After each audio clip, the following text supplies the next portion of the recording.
Okay,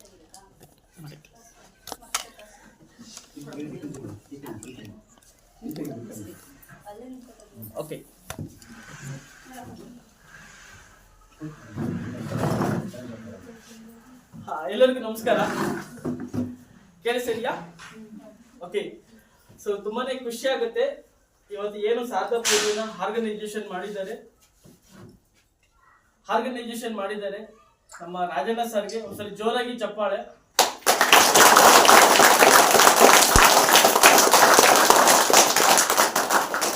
ಜೊತೆಗೆ ಶಾಲಾ ಸಿಬ್ಬಂದಿ ಏನು ಟೀಚರ್ ಇದ್ದಾರೆ, ಅದ್ರ ಜೊತೆಗೆ ಅವ್ರಿಗೆ ಸಹಕಾರ ಮಾಡಿದಂಥದ್ದು ಮೇನ್ ಇಂಪಾರ್ಟೆಂಟ್. ನಾನು ಮಾಡ್ಬೇಕನ್ನೋ ಉದ್ದೇಶ ನನ್ನಲ್ಲಿ ಇದ್ರೆ ಅದು ಸಹಕಾರ ಮಾಡ್ಬೇಕಲ್ವಾ.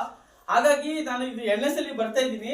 ಇದರಲ್ಲಿ ಎಲ್ಲರೂ ಟೀಚರ್ ಸುಧಾ ಓಕೆ, ಯಾವ್ದಾದ್ರು ಒಂದು ಪ್ರೋಗ್ರಾಮ್ ಮಾಡಮ್ಮ ಅಂದ್ರೆ ಅದಕ್ಕೆ ಎಲ್ಲರೂ ಸುಧಾ ಕೈ ಜೋಡಿಸ್ತಾರೆ. ಎಲ್ಲ ಟೀಚರ್ಗೂ ಸುಧಾ ಜೋರಾಗಿ ಚಪ್ಪಾಳೆ.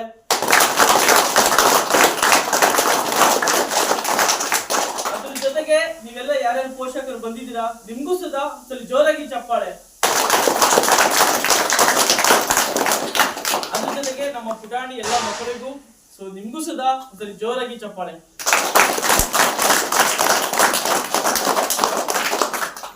ಸೊ ನಾನು ಒಂದಷ್ಟು ಮಕ್ಳಿಗೋಸ್ಕರನೇ ಓಕೆ, ನಿಮ್ಮ ಭವಿಷ್ಯಕ್ಕೋಸ್ಕರನೇ ಒಂದಷ್ಟು ಪಾಯಿಂಟ್ ಅನ್ನ ಮಾಡ್ಕೊಂಡು ಸೊ ತಗೊಬಂದಿದ್ದೀನಿ.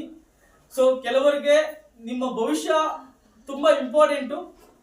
ಅದೇ ನಾನು ಹೇಳುವಂತ ಒಂದೊಂದು ಪದನು ಸುಧಾ ನೀವು ನಿಮ್ಮ ಜೀವನದಲ್ಲಿ ಅಳವಡಿಸ್ಕೊಂಡಿದ್ದೆ ಆದಲ್ಲಿ ಓಕೆ, ನೀವು ಯಾವ ಸ್ಥಾನಕ್ಕೆ ಬೇಕಾದ್ರೂ ಸುಧಾ ಹೋಗ್ಬೋದು. ಯಾವಾಗ ಯಾರು ಹೇಳ್ತಾ ಇದ್ದಾರೆ ಅನ್ನೋದನ್ನ ನಾವು ಅಳವಡಿಕೆ ಮಾಡ್ಕೊಳ್ಳೋದು ತುಂಬಾ ಇಂಪಾರ್ಟೆಂಟ್ ಆಗುತ್ತೆ. ಸೊ ಸಣ್ಣದಾಗಿ ನನ್ನ ಪರಿಚಯ ಮಾಡ್ಕೊಳ್ತೀನಿ. ಸೊ ನನ್ನ ಹೆಸರು DK ರಮೇಶ್ ಅಂತ. ನಮ್ಮ ಊರು ದೊಡ್ಡಕೊಪ್ಲು. ಓಕೆ, ನಮ್ಮ ದೊಡ್ಡಮ್ಮರು ಇಲ್ಲೇ ಇರೋದು. ಚಿಕ್ಕ ಹುಡುಗನಲ್ಲಿ ನಮ್ಮ ಅಣ್ಣರು ನಮ್ಮ ದೊಡ್ಡಕೊಪ್ಲಿಂದ ಕರ್ಕೊಬಂದು ಸೊ ಇಲ್ಲಿ ಕರ್ಕೊಬಂದು ಪಡುಗೆರೆಗೆ ಇದೇ ಊರಲ್ಲಿ ಹಾಕಿ ಓಕೆ, 3ನೇ ಕ್ಲಾಸಿಂದ 6ನೇ ಕ್ಲಾಸ್ ಗಂಟ ಇಲ್ಲೇ ಓದಿದ್ದೀನಿ. ಸೊ ತುಂಬಾ ಕಲ್ತಿದ್ದೀನಿ ಈ ಪಡುಗೆರೆಯಲ್ಲಿ. ಸೊ ತುಂಬಾ ನನಗೆ ಪಡುಗೆರೆ ಅಂದ್ರೆ ಬಹಳ ಇಷ್ಟ. ಸೊ ಇಲ್ಲೇ ಇದೇ ಊರಲ್ಲಿ ಎಮ್ಮೆ ಕಾಯ್ತಿದ್ದೆ. ಓಕೆ, ತುಂಬಾ ಬೆಳಿಗ್ಗೆ ಕಸ ಹೊರ್ತಿದ್ದೆ, ಜೊತೆಗೆ ಬೆಳಗ್ಗೆ ನೀರು ಹೊಡ್ತಿದ್ದೆ. ಓಕೆ, ಅಂದ್ರೆ ನಮ್ಮ ಅಣ್ಣದಿರು ಏನ್ ಕಲ್ಸ್ಕೊಟ್ಟಿದ್ದಾರೆ ಓಕೆ, ಒಂದು ಶಿಸ್ತನ್ನ ಅದನ್ನ ನಮ್ಮ ಜೀವನಕ್ಕೆ ನಾವು ಅಳವಡಿಸ್ಕೊಂಡಿದ್ಕೆ ಸೊ ಇವತ್ತು ನಿಮ್ ಮುಂದೆ ಬಂದು ನಿಂತ್ಕೊಂಡಿದ್ದೀನಿ. ಹೇಳೋದ್ ಬೇರೆ, ಅಳವಡಿಸ್ಕೊಳ್ಳೋದು ಬೇರೆ. ಯಾರು ಅಳವಡಿಸ್ಕೊಳ್ತಾರೆ ಜೀವನದಲ್ಲಿ ಅವರು ಸೊ ಡೆವಲಪ್ಮೆಂಟ್ ಆಗ್ತಾ ಹೋಗ್ತಾರೆ. ಹಾಗಾಗಿ ನಂದೇ ಆದ ಸೊ ಬೆಂಗಳೂರಿಗೆ ಹೋಗಿದ್ದೀನಿ. ಓಕೆ, SLC ಮಾತ್ರ ಅಷ್ಟೇ ಓದಿರೋದು. ಅಂದ್ರೆ ಲೈಫಲ್ಲಿ ಸ್ಕೂಲ್ ಲೈಫಲ್ಲಿ ಫೇಲ್ಯೂರ್ ಆಗಿದ್ದೀನಿ, ಬಟ್ ಆದ್ರೆ ರಿಯಲ್ ಲೈಫಲ್ಲಿ ಸಕ್ಸಸ್ಫುಲ್ ಆಗಿದ್ದೀನಿ. ಜೀವನದಲ್ಲಿ ಒಂದು ಅರ್ಥ ಮಾಡ್ಕೊಳ್ಳಿ, ಸ್ಕೂಲ್ ಲೈಫಲ್ಲಿ ಫೇಲ್ಯೂರ್ ಆದ್ರೆ ಏನು ಚಿಂತೆ ಇಲ್ಲ, ಬಟ್ ಆದ್ರೆ ರಿಯಲ್ ಲೈಫಲ್ಲಿ ಯಾರು ಸುಧಾ ಫೇಲ್ಯೂರ್ ಆಗಬಾರ್ದು. ಓಕೆ, ರಿಯಲ್ ಲೈಫಲ್ಲಿ ಫೇಲ್ಯೂರ್ ಆಗಬಾರ್ದು ಅಂದ್ರೆ ಸ್ಕೂಲ್ ಲೈಫನ್ನ ಯಾರು ಚೆನ್ನಾಗಿ ಯೂಸ್ ಮಾಡ್ಕೊಳ್ತಾರೆ, ಯಾರು ಚೆನ್ನಾಗಿ ಅರ್ಥ ಮಾಡ್ಕೊಳ್ತಾರೆ ಅವರು ಲೈಫಲ್ಲಿ ಸೊ ಸಕ್ಸಸ್ಫುಲ್ ಆಗ್ತಾರೆ.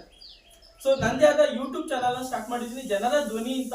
ಅಂದ್ರೆ ಜನಗಳನ್ನ ಎಜುಕೇಟೆಡ್ ಮಾಡಬೇಕು, ಜನಗಳಿಗೆ ಓಕೆ ನಾಲೆಜ್ ಅನ್ನ ಕೊಡ್ಬೇಕಂತ ಹೇಳ್ಬಿಟ್ಟು ಓಕೆ ನಂದೇ ಆದ ಯೂಟ್ಯೂಬ್ ಅನ್ನ ಸೊ ಸ್ಟಾರ್ಟ್ ಮಾಡಿದ್ದೀನಿ. ಸೊ ನಾನು ಬೇಸಿಕಲಿ ಸ್ವಂತ ಓಕೆ ಎಲೆಕ್ಟ್ರಿಕಲ್ ಕಾಂಟ್ರಾಕ್ಟ್ ವರ್ಕ್ ಅನ್ನ ಸೊ ಮಾಡಿಸ್ತಾ ಇದ್ದೀನಿ. ಇದು ನನ್ನ ಸಣ್ಣ ಪರಿಚಯ. ಓಕೆ, ಶಾರದಾ ಪೂಜೆ ಯಾಕೆ ಶಾರದಾ ಪೂಜೆ ಮಾಡ್ತಾರೆ ಗೊತ್ತಿದೆಯಾ? ಶಾರದಾ ಪೂಜೆ ಯಾಕೆ ಮಾಡ್ತಾರೆ? ಓಕೆ, ಸೊ ಯಾವಾಗ್ಲೂ ಯಾವುದೇ ಒಂದು ವಿಷಯ ಮಾಡಿದಾಗ ಆ ವಿಷಯದ ಬಗ್ಗೆ ನಾವು ತಿಳ್ಕೊಳ್ಬೇಕು. ಮೇನ್ ಇಂಪಾರ್ಟೆಂಟ್ ಏನಂದ್ರೆ ಯಾವ್ದಾರ ಒಂದು ವಿಷಯ ಮಾತಾಡಿ ಆ ವಿಷಯನ ಯಾವಾಗ ನಾವು ಆಳವಾಗಿ ಅರ್ಥ ಮಾಡ್ಕೊಳ್ತೀವಿ ಅವಾಗ ಮಾತ್ರ ನಾವು ಎಜುಕೇಟೆಡ್ ಆಗ್ತೀವಿ.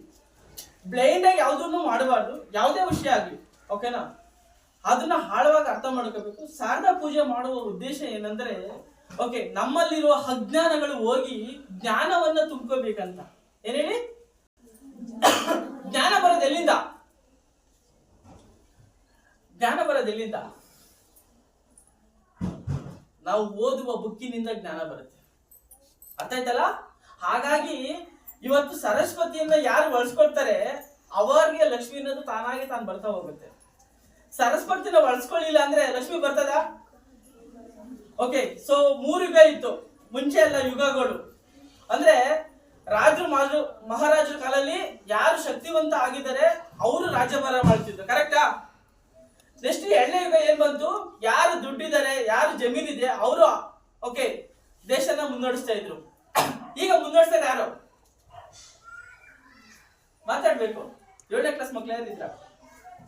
7ನೇ ಕ್ಲಾಸ್ ಮಕ್ಕಳು 6, 7 ಮಾತಾಡ್ಬೇಕು. ಯಾಕಂದ್ರೆ ಏನಂದ್ರೆ ಸೊ ಪಾಠ ಆಗ್ಬಾರ್ದು. ಏನ್ ಹೇಳಿ, ನಾವ್ ಯೋಚನೆ ಮಾಡಿದ್ರು ಅದು ಪಾಠ ಆಗ್ಬಾರ್ದು, ಅದೊಂದು ನಮ್ಗೆ ಜ್ಞಾನ ಆಗ್ಬೇಕು, ಅದು ಕಲಿಕೆ ಆಗ್ಬೇಕು. ಅರ್ಥ ಆಯ್ತಲ್ವಾ? ಇವತ್ತು ಯಾರು ದೇಶನ ಆಳ್ತಾ ಇದ್ದಾರೆ ಅಂದ್ರೆ ಯಾರು ಜ್ಞಾನ ಇದೆ ಅವರು ದೇಶನ ಆಳ್ತಾ ಇದ್ದಾರೆ. ಅರ್ಥ ಆಯ್ತಾ? ಇವತ್ತು ನರೇಂದ್ರ ಮೋದಿ ಅವ್ರ ಎಷ್ಟು ದುಡ್ಡಿದೆ, ಎಷ್ಟು ದುಡ್ಡಿದೆ, ಕರೆಕ್ಟಾ? ಅವ್ರ ಹತ್ರ ಯಾರು ಏನಿದೆ, ಏನಿದೆ, ಹಾ ಜ್ಞಾನ ಇದೆ. ಏನಿದೆ? ಹಾ. ಸೊ ಇದೇನ್ ಮಾಡ್ಬೇಕು, ನೀನ್ ಇಲ್ಲಿ ಬರೋದು, ನೀನು 7ನೇ ಕ್ಲಾಸ್ ಅಲ್ವಾ, ಸೊ ಏನಂದ್ರೆ ಜ್ಞಾನ ಇರ್ಬೇಕು. ಹಾಗಾಗಿ ನೀವೆಲ್ಲ ಏನಾಗ್ಬೇಕು, ಜ್ಞಾನವಂತರಾಗ್ಬೇಕು. ಅರ್ಥ ಆಯ್ತಲ್ವಾ? ಜ್ಞಾನ ಎಲ್ಲಿಂದ ಬರುತ್ತೆ? ನಾವು ಓದುವ ಬುಕ್ಕಿಂದ, ನಾವು ಮಾಸ್ಟರ್ ಕೊಡ್ತಾರೆ ಅವ ಜ್ಞಾನದಿಂದ, ಪಾಠದಿಂದ ನಿಮ್ಗೆ ಜ್ಞಾನ ಅನ್ನೋದು ಬರ್ತಾ ಹೋಗುತ್ತೆ. ಅರ್ಥ ಆಯ್ತಲ್ವಾ?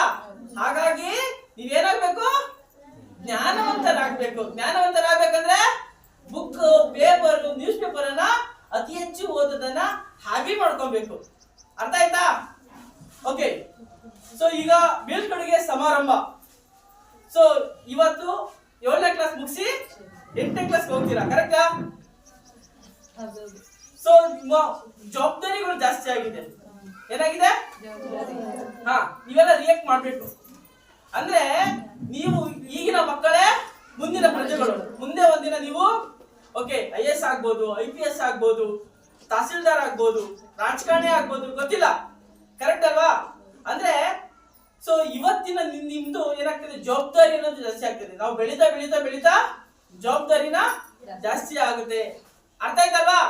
ಇದನ್ನ ನೀವ್ ಯಾರು ಚೆನ್ನಾಗಿ ಅರ್ಥ ಮಾಡ್ಕೊಳ್ತೀರಾ, ನೀವು ಮುಂದೆ ಒಂದ್ ದಿವಸ ದೊಡ್ಡ ದೇಶದ ಕಟ್ಟುವುದಕ್ಕೆ ಎಲ್ಲರ ದೇಶ ಅಲ್ಲಿ ಯಾರಿಂದ, ಎಲ್ಲರಿಂದ ದೇಶ. ಅರ್ಥ ಆಯ್ತಾ? ದೇಶ ಮೋದಿಯಿಂದನಾ? ಇಲ್ಲ. ಸಿದ್ದರಾಮಯ್ಯರಿಂದನಾ? ಇಲ್ಲ. ದೇಶ ಅನ್ನೋದು ನಮ್ಮೆಲ್ಲರ ಆಸ್ತಿ, ನಮ್ಮೆಲ್ಲರ ಜವಾಬ್ದಾರಿ. ಇದನ್ನ ನೀವು ಅರ್ಥ ಮಾಡ್ಕೋಬೇಕು. ಪ್ರತಿಯೊಬ್ಬರು ಸುಧಾ ಯಾರು ಜವಾಬ್ದಾರಿ ತೆಗೆದುಕೊಳ್ತಾರೆ, ನಾವು ಎಲ್ಲರೂ ಸುಧಾ ಮುಂದಕ್ಕೆ ದೊಡ್ಡ ವ್ಯಕ್ತಿಗಳಾಗಿ ಹಾಕ್ತೀವಿ. ಅರ್ಥ ಆಯ್ತಲ್ವಾ? ಓಕೆ, ಶಾರದಾ ಪೂಜೆ ಆಯ್ತು, ಬೀಳ್ಕೊಡುಗೆ ಸಮಾರಂಭ ಆಯ್ತು. ಜೊತೆಗೆ ಸೊ ಮೇನ್ ಇಂಪಾರ್ಟೆಂಟ್ ನಮ್ಗೆ ಬೇಕಾದ ಏನಂದ್ರೆ ಡ್ರೀಮ್ಸ್ ಇರ್ಬೇಕು. ಏನಿರ್ಬೇಕು? ಹಾ. ಸೊ ಡ್ರೀಮ್ಸ್ ಬಗ್ಗೆ